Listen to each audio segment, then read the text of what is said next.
13장 교독하시겠습니다. 내가 보니 바다에서 한 짐승이 나오는데 뿔이 10이요 머리가 7이라. 그 뿔에는 10 왕관이 있고 그 머리들에는 신성모독하는 이름들이 있더라.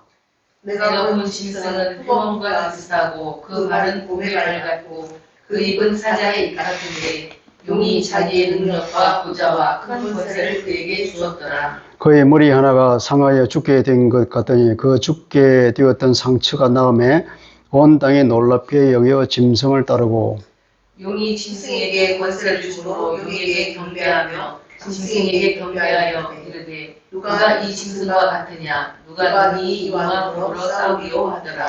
또 짐승이 과장되고 신성모독을 말하는 입을 받고 또 42달 동안 일할 권세를 받으니라. 짐승이 입을 벌려 하나님을 향하여 비방하되 그의 이름과 그의 장막 곧 하늘에 사는 자들을 비방하더라. 또 권세를 받아 성도들과 싸워 이기게 되고 각 족속과 백성과 방언과 나라를 다스리는 권세를 받으니, 죽임을 당한 어린 양의 생명책에 창세의 이후로 이름이 기록되지 못하고 이 땅에 사는 자들은 다 그 짐승에게 경배하니라. 누구든지 귀가 있거든 들을지어다. 사로잡힌 자는 사로잡혀 갈 것이요 칼에 죽을 자는 마땅히 칼에 죽을 것이니 성도들의 인내와 믿음이 여기 있느니라. 내가 봄에 또 다른 짐승이 땅에서 올라오니 어린 양같이 두 뿔이 있고 용처럼 말을 하더라. 그가 먼저 나온 짐승의 모든 권세를 그 앞에서 행하고 땅과 땅에 사는 자들을 처음 짐승에게 경배하게 하니 곧 죽게 되었던 상처가 나은 자니라. 큰 이적을 행하되 심지어 사람들 앞에서 불이 하늘로부터 땅에 내려오게 하고, 짐승 앞에서 받은 바 이적을 행함으로 땅에 거하는 자들을 유혹하며 땅에 거하는 자들에게 이르기를 칼에 상하였다가 살아난 짐승을 위하여 우상을 만들라 하더라. 그가 권세를 받아 그 짐승의 우상에게 생기를 주어 그 짐승의 우상으로 말하게 하고 또 짐승의 우상에 경배하지 아니하는 자는 몇이든지 다 죽이게 하더라. 그가 모든 자, 곧 작은 자나 큰 자나 부자나 가난한 자나 자유인이나 종들에게 그 오른손에 이마에 표를 받게 하고, 누구든지 이 표를 가진 자 외에는 매매를 못하게 하니 이 표는 곧 짐승의 이름이나 그 이름의 수라. 제가 여기 있으니 총명한 자는 그 짐승의 수를 세어보라. 그것은 사람의 수니 그의 수는 666이니라. 아멘. 하나님 아버지, 오늘 또 요한계시록을 통하여서 하나님이 주시는 말씀을 듣고자 합니다. 우리의 마음을 활짝 여셔서 성령께서 주시는 말씀을 우리의 마음에 깊이 담고 그것을 우리의 삶의 지표로 삼아서 또 삶의 힘으로 삼아서 살아갈 수 있도록 성령께서 강력하게 역사하여 주옵소서. 감사를 드리며 주 예수 그리스도의 이름으로 기도합니다. 아멘.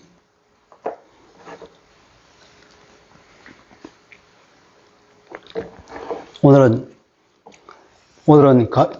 계시록 강의가 몇 번째죠? 오늘은 8강이죠. 맞는가요?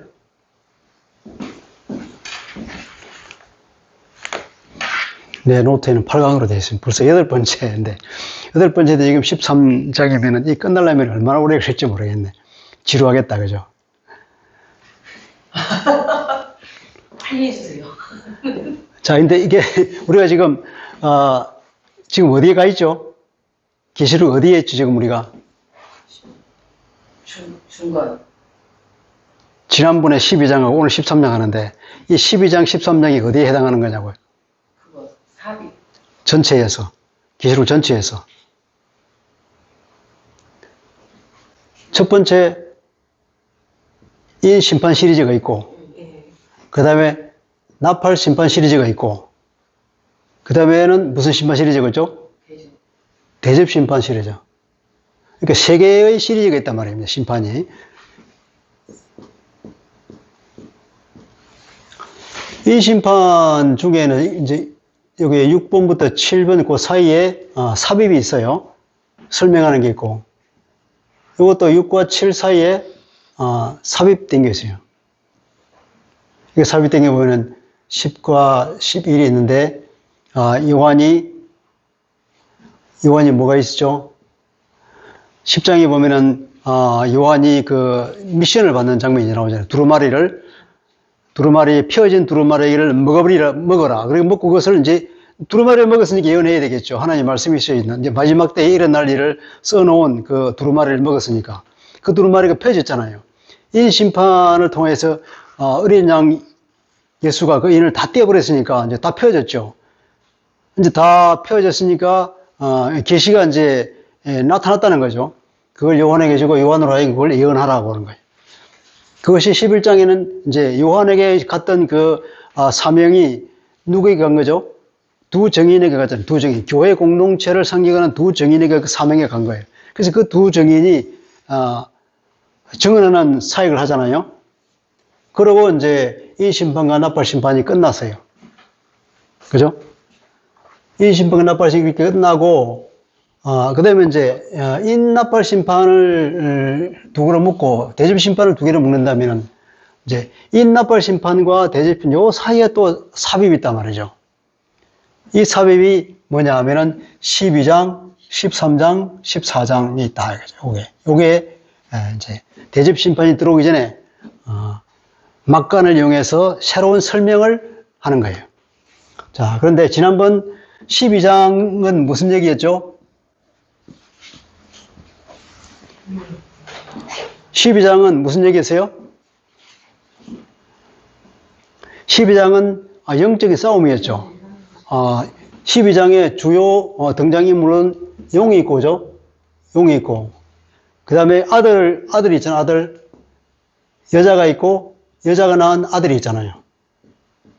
이 아들은 그리스도죠. 그죠? 이 아들이 그리스도인데, 용이 싸움을 건다고요. 용이 이제 이 남자아이를 잡아먹으려고 대기하고 있다가 하늘에서 이 아들을 들여 올라가 버렸다고. 그리스도의 성천을 말하죠. 그죠? 그리스도께서 성천하셔버리고 사단이 허당을 당하니까 그 다음에 이제 이 여자에게 또 싸움을 건단 말이죠. 하나님 근데 이 여자는 그러면 이 아들을 낳은 여자가 누구라 그랬죠? 아들을 낳은 여자는 이 여자의 모습에 해가 달과 12별이다 그래서 이것은 이스라엘 나라를 말하죠. 그죠? 이스라엘 나라에서 그리스도가 탄생했으니까 이 여자가 이스라엘 말한다. 이 아들을 낳고 난 뒤에는 여자가 뭐로 상징된다 그랬죠? 그 다음에는 교회가 공동체다. 이 교회 공동체가 돼서 하나님께서는 이 교회 공동체를 보호하기 위해서 광야에 피할 길을 주었다 그랬죠. 그 때가 그때 1260일 동안 그 하나님의 보살핌을 받는 것으로 그렇게 됐습니다. 그러니까 용이 이제는 이 아들도 안 되고 여자도 안 되고 그러니까 용이 마지막으로 싸움을 거는 것이 뭐냐면 이제 여자의 남은 후손들 말하자면 이 성도들 교회 공동체 이 땅에 있는 교회 공동체를 공격하기 위해서 싸움을 걸기 위해서 어디에 섰다 그랬죠? 12장 맨 나중에 보면 용이 여자에게 분노하여 돌아가서 그 여자의 남은 자손 곧 하나님의 계명을 지키며 예수의 증거를 가진 자들과 더불어 싸우리고 바다 모래 위에 서 있더라. 이렇게 해서 12장 장면이 끝났습니다. 근데 이런 싸움 중간에 이제 한편 하늘에서는 어떤 싸움이 있었냐 얘기 나왔죠. 그죠? 하늘에서는 용이 미가엘과 싸워서 쫓겨난 얘기 나오죠. 그죠? 이 용이 원래는 하늘에 있었다고. 하늘에 있었는데 밤낮 참소하던 거짓말하고 사람들을 하나님께 고발하던 그 용이 이제는 하늘에서 쫓겨났으니까 하늘에서는 이제 기쁨이 있다 그랬죠. 지난번에 제가 이 얘기하면서 하나 빠뜨린 게 있었는데 무슨 말인가 하면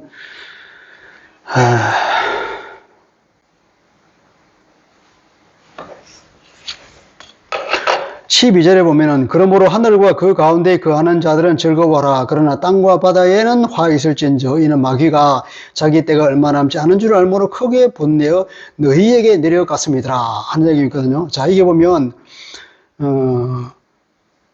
하늘과 그 가운데 거하는 자들 하늘에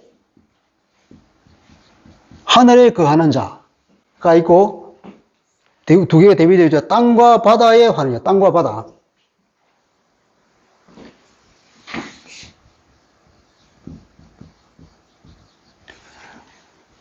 요한계시록에서 항상 보면 하늘에 거하는 자는 누구를 지칭하느냐 하면 하늘에 거하는 사람은 성도들, 교회 공동체를 말하는 겁니다. 그리고 땅에 거하는 자는 누구를 말하냐면은 하나님에 속하지 않은 것, 그리스도에 소속되지 않은 것, 그러니까 마귀를 따르는 불신자들을 말하는 거예요. 그러니까 하늘에 거하는 성도는 기뻐하라. 이제 마귀가 쫓겨났기 때문에. 그러나 땅과 바다는 땅에 거하는 사람과 바다에 거하는 사람들이 이제는 조심하라. 왜냐하면 마귀가 분대에서 내려갔다. 마귀는 자기에게 소속된 사람들을 돌봐줄까요? 마귀는 속성이 파괴적이고 폭력적입니다. 그래서 아무도 마귀 앞에서는 온전하지 못해요. 그래서 마귀는 자기가 분을 내어서 자기 댁을 안 남은 줄 알고 땅에 내려가서 탁 치는 대로 그냥 자기 분풀이를 다하는 거예요. 폭력을 행사하고 이제 난리가 난 거죠. 이게 예수 믿지 않는 사람들은 불신자들이 그래 마귀의 공격을 안 받냐? 불신자들도 마귀의 공격을 받아서 이제 큰일 났다 이거죠. 그런 식으로 돼서 이제 12장 얘기가 끝나고 오늘 13장 얘기가 나오는데 오늘 13장 얘기는 뭐가 나죠? 자, 12장에서는 용이 단연 주인공입니다. 그죠? 13장이 오면 이제 두 짐승 얘기 나오죠. 두 짐승. 용이 전쟁을 하려고 싸우려고 바다 모래 위에 섰더라. 그러고는 바다에서 올라온다 그랬습니까? 바다에서 한 짐승이 나왔다. 이 용이 바다면은 바다 모래사장이죠. 바다 모래 위에 용이 섰어. 용이 우뚝 서 있단 말이에요.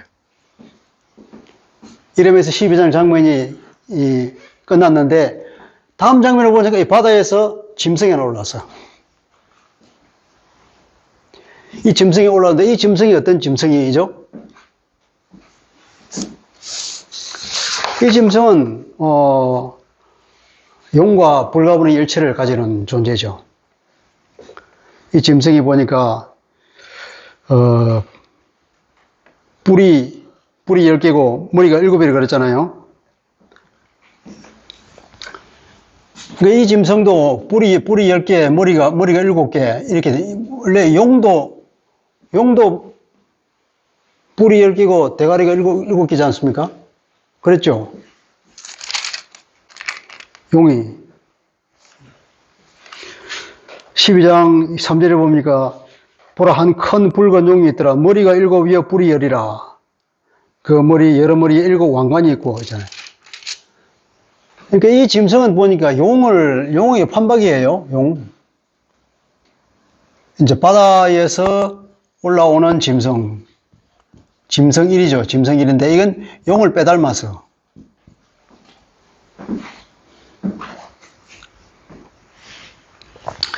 그래서 다니엘 7장 4절부터 7절에 나와 있는 그 네 짐승 환상이 있는데 그것과 동일한 특징을 공유하고 있습니다. 다니엘 7장의 네 짐승은 어떤 짐승이냐면 하나님을 대적하고 하나님 백성을 핍박하는 세상 세력을 상징하는 존재죠. 이 네 짐승의 특징을 계시록의 짐승에다가 적용을 시키죠. 좀 더 폭력성을 더하기 위해서 곰 대신에 무슨 곰의 발이라 그러고 사자 대신 사자의 입으로 표현해서 더 폭력성이 강한 것으로 이제 말하고 있는데, 말하자면 다니엘서에서 말하고 있는 그 예언 때에 다니엘서에 하나님께서 말씀하셨던 그 하나님과 하나님의 백성을 대적하던 그 존재가 드디어 이 요한계시록에 와서 현실화됐다 이그 말이에요. 용을 빼닮은 이 짐승은 용과는 운명공동체를 가지고 있는 것으로 우리가 추측해 볼 수가 있는데, 이 용이 누구냐 하는 것은 나중에 보면 이 짐승이 누구냐면 이 짐승에 대한 수가 이 끝에 보면은 666이란 말이 나오죠. 그죠? 이 첫째 짐승, 두 번째 짐승이 나와서 첫째 짐승의 우상을 만들고 말을 하게 만들고, 그러니까 두 번째 짐승이 이 첫 번째 짐승을 온갖 높여가지고 그렇게 한단 말이죠. 근데 이 첫 번째 짐승 이름이 뭐냐? 666이라고 그랬단 말이에요.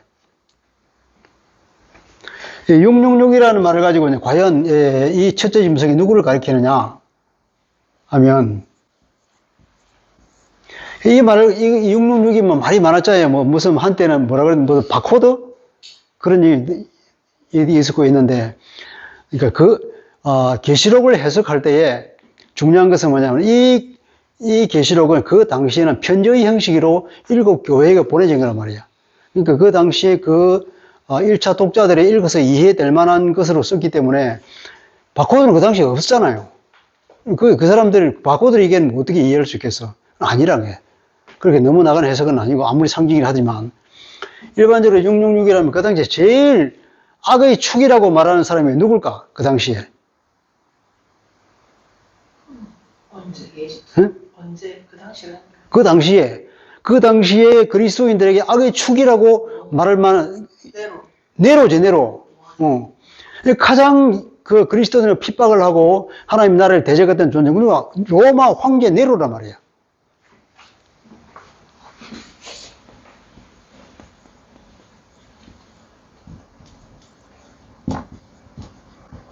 이게 네론 카이사르라고 하는 것이 헬라 말로 네론 카이사르라고 해요. 네로 케사르인데 이걸 히브리 말로 옮기면 뭐가 되냐? 네론 N 신의 학생 잘 보세요. 네론 R 그다음에 바버 그 다음에 다시 N, 네론. 히브리 말에는 모음이 없으니까 이게 카이사르는 K와 S와 R만 있단 말이에요. 예. 케사르 이렇게 히브리 말로 케사르는데 그 당시에는 이름을 게마트리아라는 것이요. 게마트리아는 뭐냐? 이름을 숫자로 환산해서 표현한다고. 근데 신이레라고 이름에서 신이레를 숫자로 변하네. 그래서 근데 뭐 신이레 이름에 근데 뭐 999다 그러면 999 그러면 신이레를 부르는 거예요. 그런 식으로 이 별명처럼 그런 것이 유행하던 그 관행이 보편화되어 있던 시대였는데 히브리 말에도 각 그 글자마다 대항되는 수가 있어 수. 헬라 말도 각 글자마다 수가 있어요. 알파 하면은 뭐 숫자가 얼마고, 베타 하면은 얼마, 이렇게 숫자가 정해져 있단 말이에요.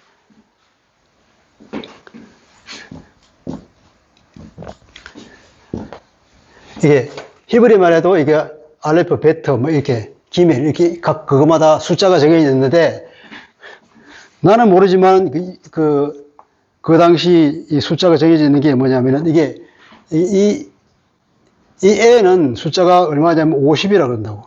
그 다음에 오롯이, R에 해당하는 것은 200이고, 그 다음에 바버, 이것은 이게 6이라고 그러는데 6이라고 그러고, 또 이게 N이 나오잖아요, 이게. 네론이니까, 이것도 50이라고. 이거는 케사르 K에 해당하는 것은 100이라고 해요, 100.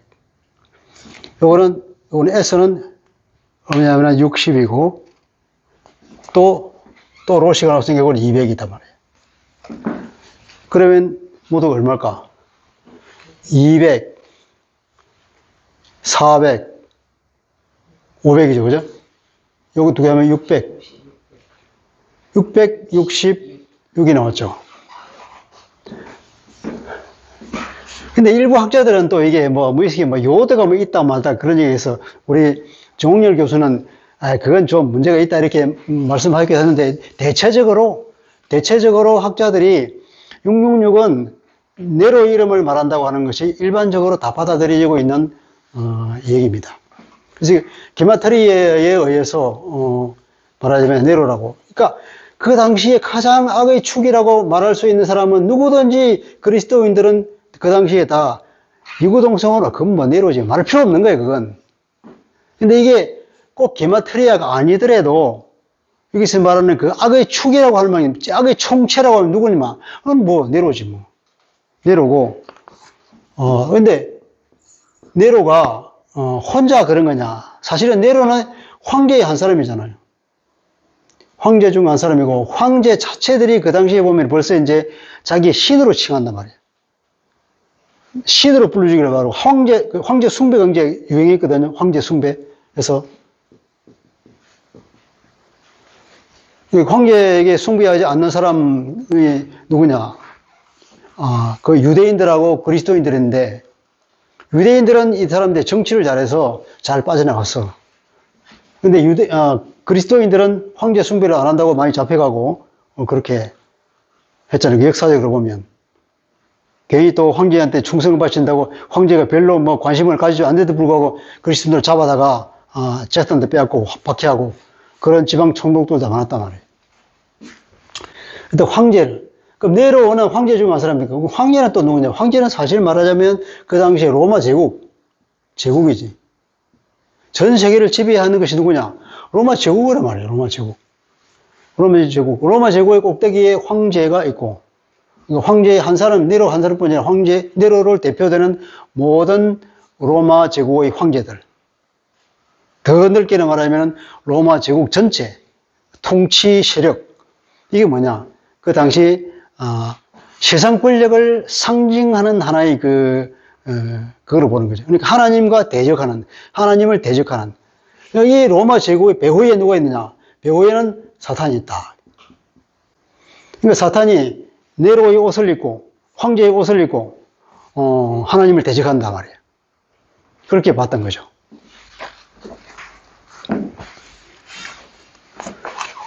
근데 사실은 그때는 네로는 이미 죽고 없거든요. 네로는 그 당시에는 이 요한계시록에 쓰여질 무렵에는 이미 죽고 없는데도 불구하고 왜 네로를 다시 불러내느냐 하는 것은 결국 네로로 대표되는 로마 황제를 지칭하는 것이다. 이 짐승을 그 당시에는 그렇게 악의 축으로 보는 거다고 하는 것이 일반적인 설이고,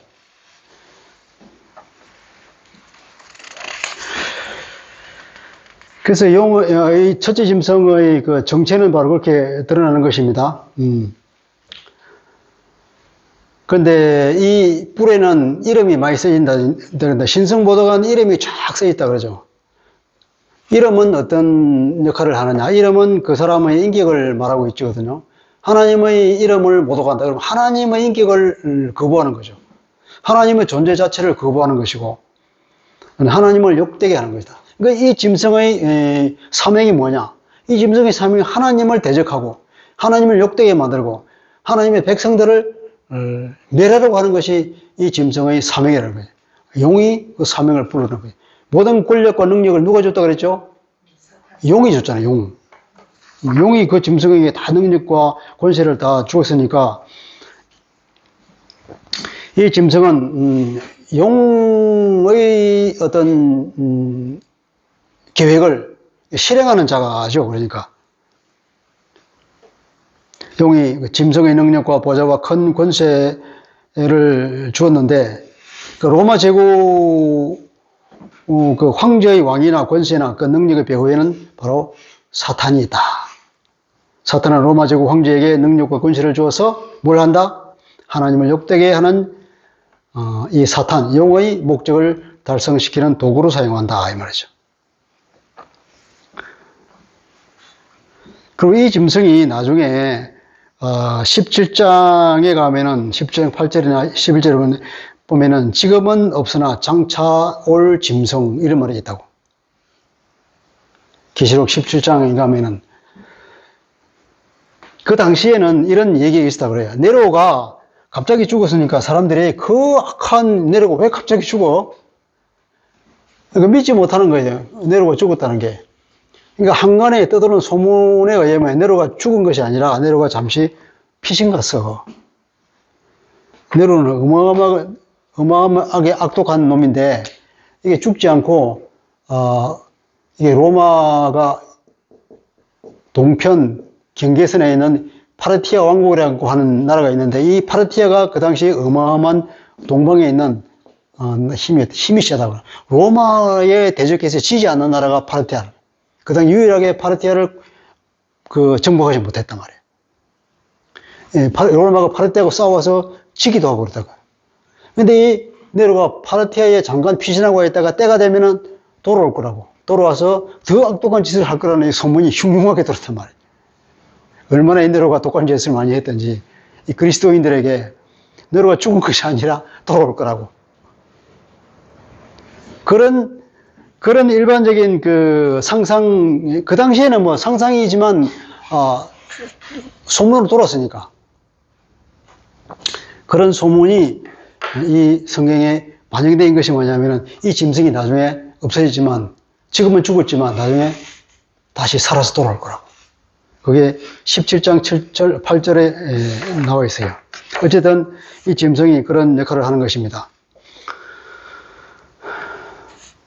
이런 얘기를 담고 있는 게 그 당시에 유대의 묵시문학이 있는데 일단 이사야 성천이라든지 시빌의 신탁 뭐 이런 책에도 얘기 다 나와 있다네요. 그냥 하는 얘기가 아니라.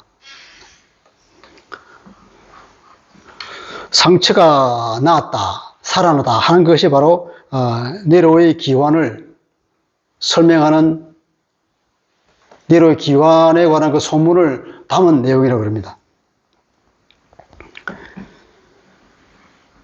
그러니까 네로에 의해서 대표되는 로마 제국 황제의 강력한 능력을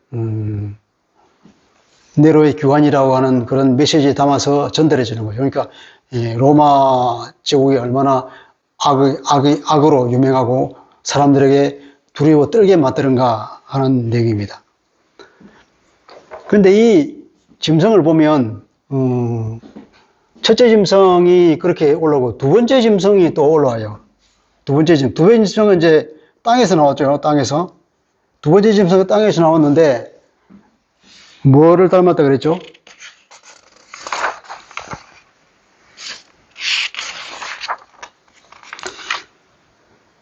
두 번째 짐승은 땅에서 올라오는데 새끼 양과 같은 뿔이 두 개가 있다고. 뿔이 두 개 있는 것은 첫째 짐승 뿔이 10개인데 두 번째 짐승은 뿔이 두 개밖에 없으니까 첫째 짐승보다는 좀 약하고 첫째 짐승에는 좀 종속된 역할을 하는 걸로 보아져요. 근데 이 두 개의 뿔을 가진 짐승은 어디에 근거하고 있냐면은 그 다니엘서 8장 3절에 보면은 두 뿔을 가진 순양이 나와요. 다니엘이 환상을 봤는데 을레강가에 서 있었다던가 8장 3절에 보면 그렇게 나와 있던. 그 두 뿔을 가진 순양이 뿔이 굉장히 긴데 그 두 뿔이 하나님의 백성을 핍박하고 세상 세력의 그 대표를 상징하는데 두 뿔은 뭐냐면 메데 바사의 왕을 상징한다고 말하고 있죠. 근데 이 짐승이 하나님의 백성을 굉장히 핍박할 거란 말이죠. 그게 다니엘 환상에 나와 있는데 이게 요한계시록에서는 그 짐승을 이제 갖다 붙이는 거죠.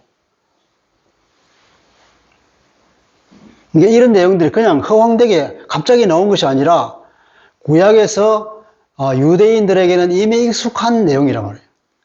뿔 두 개 달린 것이 나왔던, 그러면 다니엘서에서 나왔던 그 짐승이네? 이렇게 하는 거죠. 다니엘에서 나왔던 네 짐승이네? 그 짐승을 또 그냥 합해 놓은 거네? 더 독한 거네? 이렇게 알아차릴 수 있는 거죠. 우리는 뭐 구약적 배경이 없어서, 이 얘기가 바로 이렇게 매치가 안 되지만, 구약적 지식이 많이 있는 유대인들에게는 말하면 척하면 삼척이죠. 그냥 다 알아보는 거죠. 그런 식으로, 다니엘서에 나오는 환상을 배경으로 한다 하는 거죠. 근데 이 짐승을 보면 꼭 사탄이 삼위일체 같지 않아요?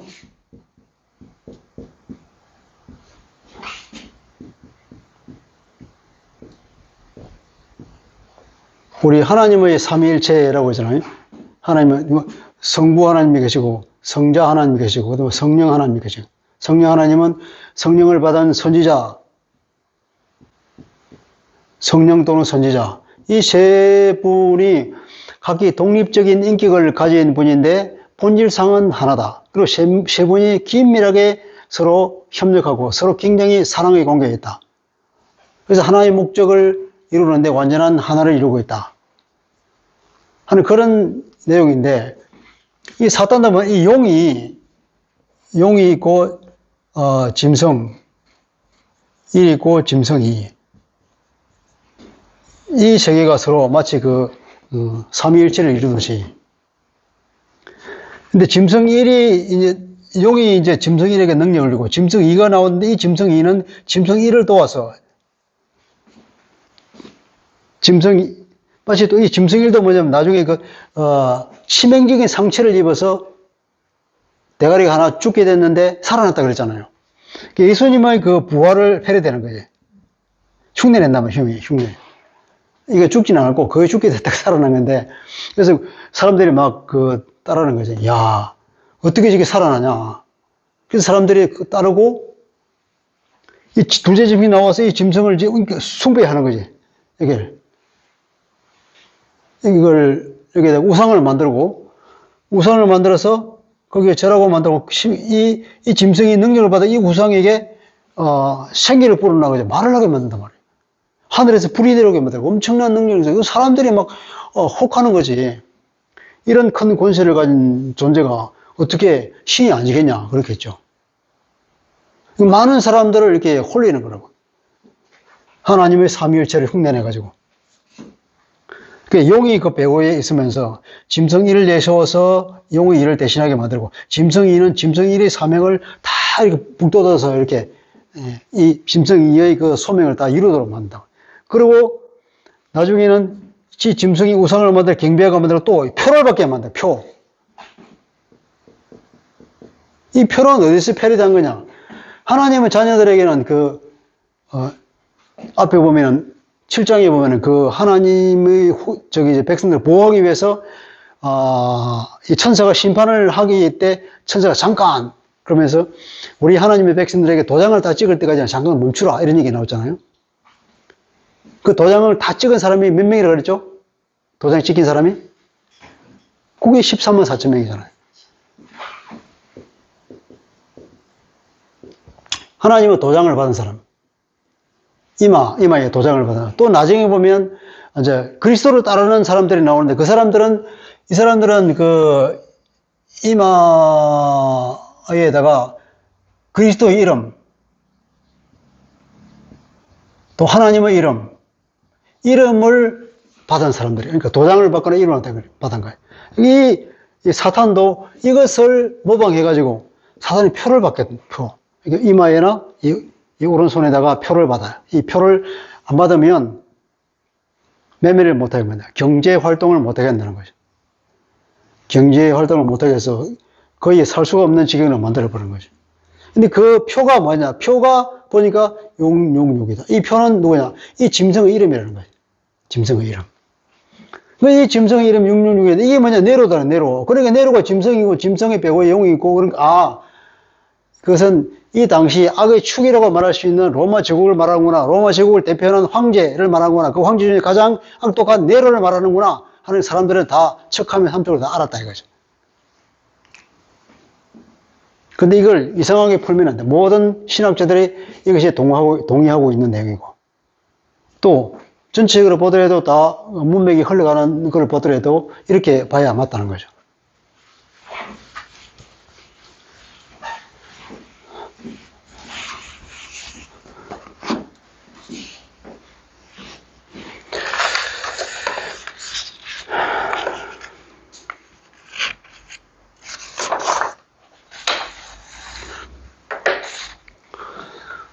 그런데 이 짐승이 하나님 백성들을 대적해서 이기죠. 실제로 보니까 권세를 받아서 성도들과 싸워 이기게 되고 각 족속과 백성과 방과 나라를 다스리는 권세를 받았다. 우주적 통치권을 받았고, 예수님이 이 땅을 통치하듯이 그런 통치권을 받아서 일시적으로는 일시적이지만 성도들과 싸워서 이기고 온 세상의 권력을 장악하는 그런 시대가 있다는 거지. 그런 시대가. 언제까지냐? 42달 동안. 42달 동안 지배할 것이다.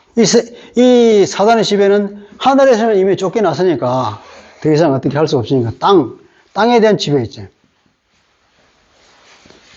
이게 또 모든 굉장한 통치권을 가지고 하나님의 통치권을 흉내를 내고 있지만 이 통치는 결국 땅으로 제한되고 영원히 있지 않고 42달에 한정되어 있다. 그런데 12장에서는 12장은 영적 싸움이었잖아요. 용이 막 그 남자를 삼키라고 했고, 그 다음에 여자와 대적하고, 또 다른, 계속 싸움을 걸지만 12장에서는 싸움에 용이 하늘에서 쫓겨나기도 하고, 이거 더 이상 어떻게 할 수가 없어. 하늘에 있는, 거하는 사람들, 하나님의 백성들, 교회 공동체는 용으로부터 아무런 해가 없어. 다 완전히 승리해서 하늘에 있단 말이야. 그런데 13장에 오니까 두 짐승이 나와서 이 하나님의 백성을 싸워서 이기네. 그리고 42달 동안 완전히 그 지배가 계속된단 말이에요. 12장에서는 성도들이 싸워서 이겨서 걱정이 말라 그러는데 13장에 오니까 졌어. 그것뿐입니까?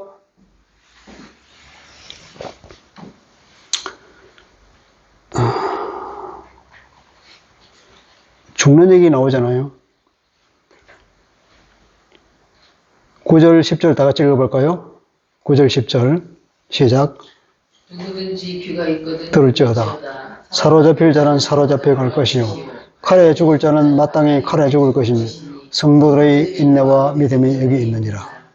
자, 이게 13장 그 반절의 결론입니다.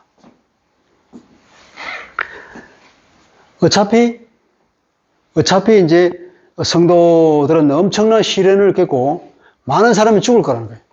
사로잡혀 갈 사람은 사로잡힐 것이고 칼에 죽을 사람은 죽을 것이다.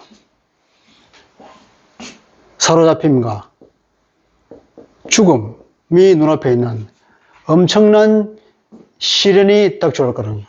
사단의 공격으로 인해서. 이때에는 어떻게 해야 된다 그랬죠? 뭐가 요구된다 그랬죠? 순교. 예? 이때 뭐가 요구돼? 10절에 인내와 믿음이 여기에 있다. 인내와 믿음.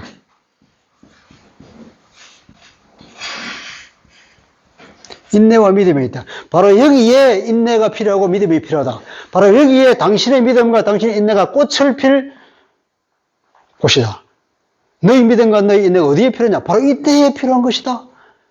너희 믿음이 꽃을 피고 하나님의 인정을 받는 것이 어디에 있는가? 바로 이때에 그 믿음과 그 인내가 꽃을 피워서 하나님의 인정을 받는 놀라운 표징이 될 것이다. 성도들의 인내와 믿음은 여기에 필요한 것이다. 사로잡힐 사람은 사로잡혀가고 칼에 죽을 사람은 죽는 이런 시기가 올 것인데 이때 믿음을 가져라. 인내해라. 인내할 수 있는 것은 믿음을 가질 수 있는 것은 우리 하나님께서 한 번도 하나님께서 실현을 한 적이 없기 때문에 우리는 그 말을 믿음을 계속 유지할 수 있겠죠. 하나님을 실현한 적이 없어. 반드시 그분은 약속을 지킨단 말이에요. 신실한 분이기 때문에. 두 번째는 하나님은 전능하신 분이기 때문에 우리는 그분을 믿을 수 있는 거예요. 인내가 필요한 것은 이 사단의 그 통치는 땅에 한정되어 있어, 땅에. 하늘에는 갈 수가 없어. 그리고 기간이 정해져 있단 말이에요. 기간 42개월, 3년 6개월, 3년 반. 근데 우리가 일제 지배를 받아본 적이 있잖아요. 36년이라고 얘기하는데 36년까지 안 되지. 1910년부터 1945년까지니까 35년이지. 이 일본이 통치를 받았는데 이 35년 동안 통치를 받으면서 많은 사람들이 독립운동을 했죠. 그런데 많은 사람들은 또 뭐냐면 일제에 부합해서 부역해가지고 그냥 잘 먹고 잘 살 거라고. 왜냐하면 이 사람들은 가망이 없어 보여. 이렇게 강력한 일본인데 어떻게 우리가 이길 수 있냐? 우리가 죽창에도 이길 수 있어? 그냥 적당히 타협해서 살지. 그 사람은 희망이 안 보이는 거예요, 도저히. 이 일본이 물러갈 것이라고는 상상할 수가 없어. 그런데 독립운동한 사람들은 내가 죽으면 죽었지, 나라를 내가 뺏길 수 없어. 그러면서 신라 같다 희망을 더 붙들고 계속 싸웠단 말이에요. 싸우고, 또 싸우고, 또 싸우고. 그런데 보니까 1945년이니까 해방이 됐어. 그 이별처럼 해방이 됐단 말이죠. 영원히 계속될 것 같던 그 암흑기가 끝난 시절이 오더라. 그러면 옛날에 러시아 소련이라고 그러죠.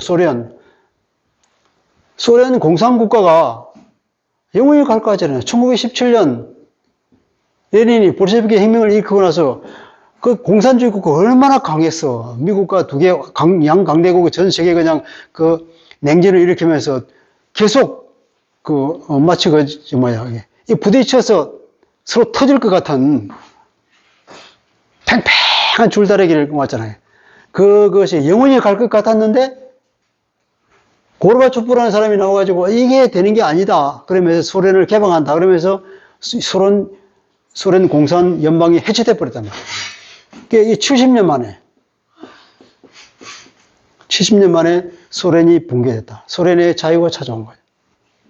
지금은 이제 푸틴이 또 독재를 하고 있지만 일단 잠깐 동안은 자유가 있잖아요.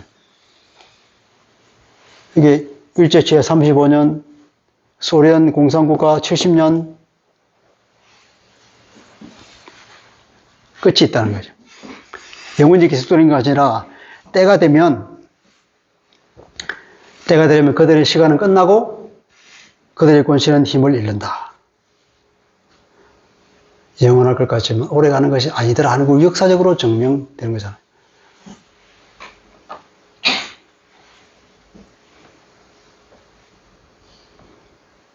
짐승이 상처를 입었다고 하는 것은 용이 쫓겨난 얘기와 동일한 것을 볼 수 있습니다. 용이 하늘에서 쫓겨났잖아요. 쫓겨났는데 그냥 쫓겨난 것이 아니라 상처를 입고 난 거죠. 상처를 입었다고 하는 것은 그게 심판적 의미를 가지고 있다고 하죠. 이게 용이 쫓겨난 것은, 짐승이 상처가 난 것은 그리스도의 심판에 의해서, 이것은 창세기 3장 15절 여자의 씨가 너희 대가리를 밟을 것이다. 죽인다는 말이 안 나오잖아요. 그죠? 너희 대가리를 상하게 할 것이다. 이 용이 하늘에서 쫓겨나면서 상처를 입었다. 창세기 3장 15절에 성취라고 말할 수 있겠죠. 그 짐승이 상처를 입은 것은 치명적 상처를 입었다. 다시 살아나서 하나님의 백성들을 괴롭히긴 하지만 그러나 그것도 때가 있다. 그래서 우리는 희망을 잃어버리지 말고 인내하면서 끝까지 믿음을 지킬 때에 하늘의 상이 있을 것이라는 말씀입니다.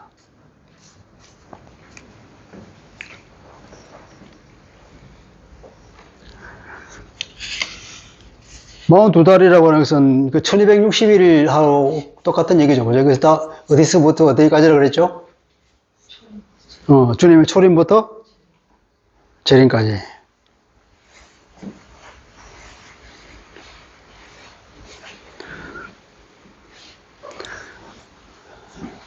이 입장에 보면은 그 무저갱의 용이 잡혀서 갇히는 사건이 나오죠. 갇히고 그때부터 천년왕국이 시작된다고. 주님의 통치가 천년 동안 이루어진단 말이에요. 그 용은 한편으로 보면 용은 이게 무저갱에 갇혀 있는 거. 또 한편으로 보면 용이 나와서 지금 두 짐승을 내세워가지고 성도들을 싸워서 이기고 성도들이 엄청난 시련을 겪는 얘기가 나오고, 한편으로는 이겨서 용이 무저갱에 갇혀 있고, 하늘에서 지금 교회 공동체가 평안 가운데 있다고 하는, 이 두 개가 서로 모순되는 것처럼 동일한 선상에서 얘기되고 있단 말이에요. 이것은 뭘 얘기하느냐? 이것은 뭘 얘기냐면은 그 누군가가 얘기한 그 얘기예요. 그게 구원이 이미 이루어졌지만 아직 완성된 것이 아니다. 그래서 그 영어로 already죠. already. 이미 구원은 이루어졌다. 아직은 완성되지 않았다. not yet. 이미와 아직이라는 그 긴장 관계에 현재 우리가 처한 상황이 그렇다는 거예요. 그걸 말해주기 위해서 한편으로는 승리한 모습을 보여주고, 또 한편으로는 이게 용이 무저갱에 갇혀 있는 모습을 보여주고, 또 한편으로는 용이 나와서 성도를 이기고 성도가 잡혀가고 칼에 죽고 하는 그런 시련을 동시에 얘기하고 있단 말이에요. 우리가 하나님 주님께서 천국의 문을 열고 이미 승리하긴 했는데 아직은 완성된 것이 아닌데, 그 과정에는 이런 시련이 있을 수밖에 없고, 이때 우리 성도들에게 믿음과 인내가 요구된다. 그리고 그 666이라고 하는 그 숫자를 알기 위해서는 뭐가 필요하다면 지혜가 필요하다. 자, 지혜 있는 사람들 시험봐라. 그게 누군지. 그러니까 영적 전쟁에서 우리가 12장이 바로 영적 전쟁이라고 하는데 13장은 영적 전쟁을 뒤집어 놓은 것에 불과한 거예요. 12장은 영적 전쟁의 다른 측면을 말하고 있네요. 13장은. 12장에서는 용이 여기서도 찌고 저기도 계속 졌지만 13장은 아니다. 한편으로는 지금 우리 주님이 재림하는 그 사이에는 성도가 엄청난 시련을 겪는 과정이 13장을 말하고 있다. 12장은 이쪽 면을 인가하면 13장은 이쪽 면을 말하고 있다. 이쪽 면. 여기서 성도들의 인내가 필요하고 또 지혜가 필요하다. 그 사단의 정체와 그 사단의 그 전략을 알기 위해서는 어떻게 지혜가 필요하다. 사단을 대적해서 이기기 위해서는 지혜가 필요하다. 사단의 정체를 캐치하고 무슨 알아야 될 것이고, 이게 바로 그 사탄이구나. 이게 바로 사단의 전략이구나. 그 전략을 알아야 되는 거죠. 그 사단의 전략을 모르고, 사단인지 모르고 있으면 우리가 당한다. 하다못해 우리가 부부싸움을 하더라도 사단의 정체를 모르니까 이게 사단이 가지고 오는 뭔지 모르고 서로 싸우다가, 서로 상처 입고 만난 말이에요. 나중에서 이게 사단에 의해서 그랬냐? 뭐 이런 뭉청한 우리 생각을 하고 있는 거죠. 그걸 우리 알았다면 그걸 피할 수 있겠죠. 우리 반대 정신을 가니까. 또 사단의 전략을 알았다 그러면 이게 싸움을 끌어오는데 이거 어떻게 해야 될 것인지를 전략을 아니까 그걸 피해갈 수 있는 거지. 그러니까 영적 전쟁에서는 우리가 인내가 필요하고 믿음이 필요하고 지혜가 필요한 것이다.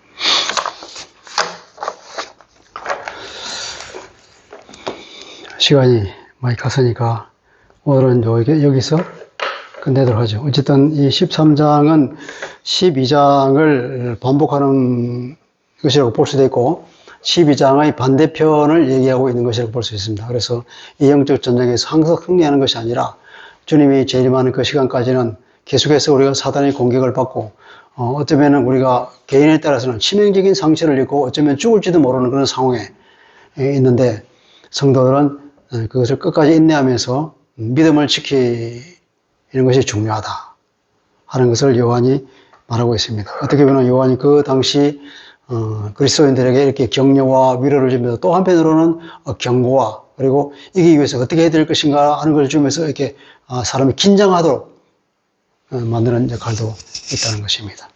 잠깐 기도하겠습니다. 하나님 아버지, 오늘 이 말씀을 통하여서 이 영적 전쟁이 우리가 완전히